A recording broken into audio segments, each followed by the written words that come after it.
Juventude e liberdade atual o movimento BNBD, onde retam oportunidade hoje, não há nível habilidade.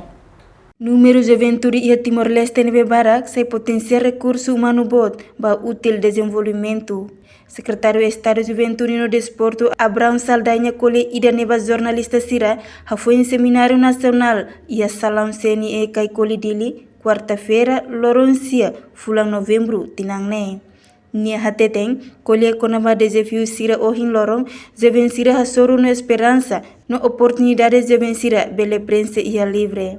Mas que não é, desafio nebe juventude Sira hasoro uma qualidade intelectual no habilidade, também recurso execução formal no não formal, mas menos. Além de mudança tecnologia e o mundo, susarba juventude Sira adaptaan, também mínimo conhecimento.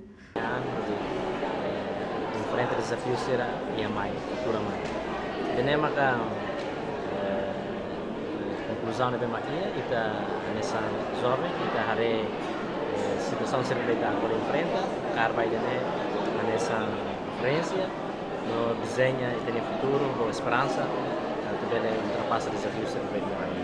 Nune, lihusi livre movimento barai nebeden, bele transforma conhecimento no habilidade pessoal, inclui transforma Timor-Leste sai de akliutan.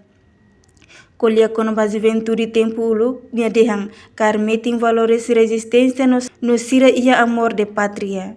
Botina de lema que te bele halo e te bele banato, se jovem ser ulu ne, valores de resistência, sira ia amor da pátria.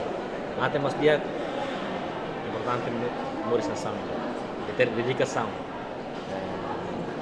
Ser bel husik ser estudo, ser bel husik ser minha privilégio, para ser morisa muito com o povo, organiza o povo a tu luta para causa. Abnegação, halo ini ho totalidade, toma. La husik, la halo setengah, la halo separ. Unidade, ser mesmo e a diferença é o e a background é o deve ser carmete inimigo comum de Indonésia, a ocupação ilegal, as forças exteriores, ser hamutu, talvez quanto diferença será hamutu para valores ser nebelita usa o hiloro.